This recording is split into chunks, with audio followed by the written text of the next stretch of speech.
All right, we are trying a new series here, talking with people who have participated in the 48 in the past. So today we have Mikhail Tot, aka Ron George. All right, so what made you get into filmmaking? Well, Ron, I'm not really good at anything else, and I don't know. I just don't want to have a real job.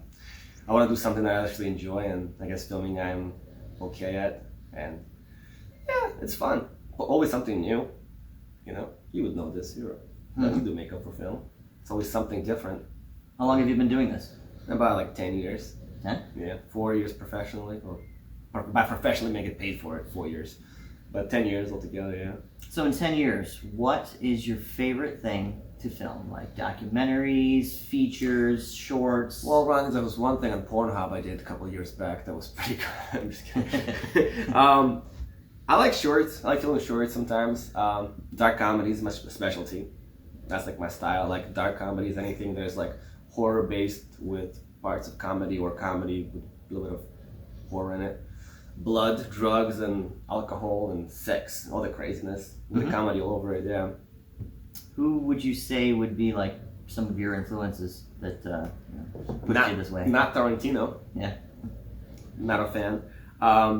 No, I understand people like him. It's not my favorite type of movies. I don't have like the one director that I love personally. I like something about certain directors.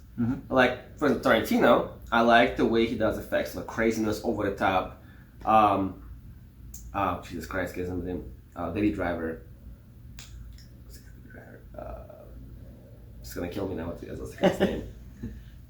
Oh my God, dude, Baby Driver. He's editing, amazing. I love the editing on that. That's his stuff. So like Scorsese, I like the way he tells a story. So like each director, I like to them for certain things. You know, I don't have like a one that I actually love. You know, but yeah.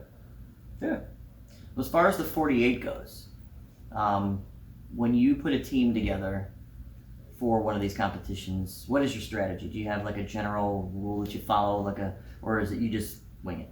Yeah, no, I did about 6 of these all together, and I started off as just like a PA running around, figuring out, getting people coffee and stuff like that. And the last 2 we did 2 horror ones, and we won both of them. And I shot it, I directed, I edited, I helped writing it.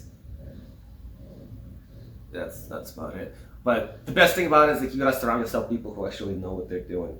You can't be good at everything. Like I know I do this for 48, I do all that for 48 because I know how to do a 48, and like it's easier for me now. But like if you get somebody who's a good shooter, somebody that's good lighting, who's a good writer, bring them on board and discuss. Surround yourself by people who are better than you. Like my team, who I work with right now, are like way better than me at lighting. Like acting, all that stuff. That's why I work with them, you know, too. So it's just make yourself a good team, and make sure you're gonna be fighting with those people probably for like 48 hours, because it's a lot of pressure. It's a lot of just moving parts at once. You have to make sure people trust you on your project too. You know. What do you prefer to do on a team? Would you rather be the director? Directing, yeah. Directing would be the easiest. Yeah, easy for me. I like that too. Working with actors, and editing is fun too. That's my second favorite. Then shooting's third, and writing is probably fourth. I don't do Sean Manos, the guy on our team. He does most of the writing because he like somebody pitched the idea and kind of work off of that. He's really good. He's good with the spontaneous punchlines. Yeah, and he acts most of them too. So like he kind of works like both his strengths, I guess. What would you say are the do's and don'ts of the 48? Okay. From your experience on your teams. Okay. Do's: make everything plan out. Take your time and plan it out. Don't start shooting on a when you get a Friday, Friday, 7 o'clock. Yeah, but you get this thing. I wouldn't shoot everything on Friday. On Friday, just set up everything. Talk to your actors. Make sure you have a script ready. Take your time that day. It's all about time management. You get your. Can I curse in here? Or? Yeah. Get your shit together on Friday. Get a script down. Make sure your actors are on good locations ready. Everything, just like make sure that's your ready to go. You know, like the Saturday you shoot and edit all day, and on Sunday you turn it in. But yeah, just don't hurry. Make sure you have everybody on the same page as you. Make sure you have all your stuff together. That's like a main thing that kind of messed us up in the past. Like we were like, let's shoot on Friday, fuck it, and it's completely it's just too much, and it's the script's all over the place. You gotta focus on one thing at a time, I guess. Mm-hmm. Yeah. What about don'ts? Definitely don't do. The don't do. Oof. That you've learned from your experience. This was like a bad idea. Bad idea. I personally think you should always overshoot. If there's like somebody was like, hey, maybe we should do a safety take, do that safety take. If you have time, do that safety take. So don't shoot enough, I guess. Because we had a problem sometimes when like, we have like, oh, we should have a different take of this, and we just always overshoot. We have all this extra stuff that we just throw it in. Man, who directed Baby Drive? Still bothering me right now. It just bothers me. What's his name? Can you Google that? Like, Can't. Oh. Yeah. We're live. Damn it. That's what happens when you go live. So if there's a team out there that has never done this 48 before, and you would, what would you say to them to try to get them to do one? I think it's the end goal. I mean, if you win a 48 here in Cleveland, you have to go to to compete in Filmpalooza. Filmpalooza, I don't know if you guys people familiar with that, but it's like a big competition with people all over the world. This year it was in Rotterdam in Netherlands.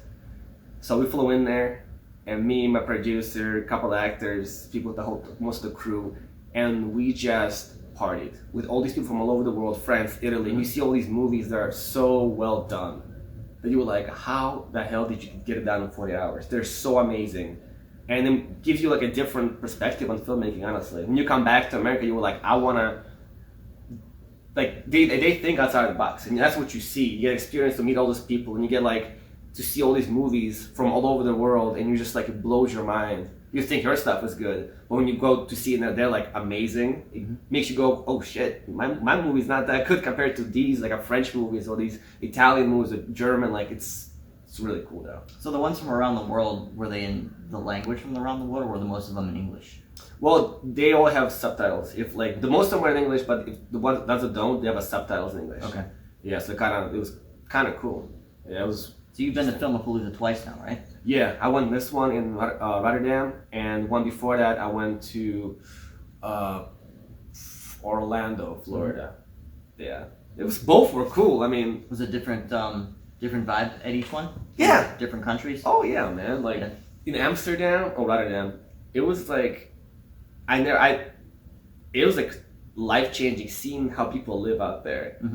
It was so cool to see. Everything's smaller. Everything is so I don't know. It's a weird experience. It's kind of like I'm trying to describe a color. It's a very weird experience, but it was so cool. And it was a lot more people from Europe there because it's all closer. So people from there's a lot more people from all over the world was there than went to Orlando, because Orlando was it was more American movies, more American I guess filmmakers. But it was really cool. So if you could change one thing about the 48 competition, what would it be? Or it doesn't have to be just one thing, but if you could change anything to make it better, what would you do? If you were talking to the board, Honestly, it would be really cool. I think it would be really dope if 48 worked with restaurants all over Cleveland, right? And they give you a discount for catering. If you want to be hey, I have this team of 20 people. Because we have our own catering through Panda Walk. They help us out a lot because I do videos for them. So we get catering. So for Saturday, for example, we have a food, Panda Walk shout out. But we have a food for the whole day. That would be really cool to have, for other teams, for example, who don't have those connections, to be hey, you're doing a 48, you get 50% off on all this food. You know what I'm saying? Or if you put your name, if a restaurant, if you put a name into a movie, then we'll give you guys some free food for your crew, coffee, stuff like that. That'd be kind of cool, I think. Just an idea, Ron. Just Cool. Any other thing you want to add about that, or about the 48? Any other advice? Just do it. Just gotta do it. It's one of those things. Don't come in there thinking you're gonna win everything. Just have fun with it. That's what I think. We competed a couple times, and we come in with we're gonna win this thing. We're gonna try so hard to win. it's whatever. Just have fun. If you lose, you lose. I mean, it's a fun experience. You learn a lot about the crew you work with. You learn about how to work on just a quick, small schedule. I think it's a lot of fun. It's the most fun you'll have. It's most fun you'll have being completely miserable. Yeah, for like the whole day, it's so much pressure. Everything's going crazy, and it's like at the end, you're in a movie and it's on time, and then a week later they show on the big screen, and you see all other movies who did this like also in the same boat as you, doing all those big movies. It was cool. I think it was a dope experience. Just do it if you're gonna sign up. Cool. Yeah. You want to plug any of your future projects? Yes. So when is this coming out? When you releasing this video? In about a week. About a week? Okay, so by that time, our episode 4 of Low Lives web series. It's called The Low Lives on Facebook. It's a web series about online gamers. Ryan did some special effects for that. You did? Yes, you did. And Alicia's in it behind the camera. There's a lot of people, and it's about 200 actors. It's an online web series about online gamers who been playing video game for 3 years or 5 years, but never actually met. Drug-fueled, crazy movie. We're releasing every episode for 7 weeks. We're on episode 3 right now, which is episode 4 when you guys see this video. Yeah, just come see it. It's literally on Facebook, and we have a movie coming out. We'll be filming a movie called Pretty Metal in probably June or July. That we need people for it. So if you want to act, come out. It's gonna be fun. And you're not doing any more 48s for Cleveland, right? Not for this one. I'll be helping people out probably, but I'm moving to Atlanta in June, so I'll be doing the 48s there probably. Cool. We have 90 teams last year. 90. 9-0. It's nice. So probably not gonna win, but we'll definitely try it out. Different experience. Yeah. Cool. You want to shout out your websites? Don't really have many websites. Just find me on Facebook, Mikhail Tot, Mikhail T-O-T or Misha Tot. So you'll find me with that. M-I-S-H-A as Eat Simplest. Simplest, is that a word? Yeah, that's a word. T-O-T Productions, Tot Film Productions, Pornhub. Check that out, I guess. Yeah, that's about it. It's not Guy Ritchie who directed Baby Driver. Who was it? It's gonna bother me this whole time. Yeah. This whole interview, I'm just thinking, I couldn't focus. I was like, I cannot remember this guy's name. Okay. Cool. All right. Good stuff, man.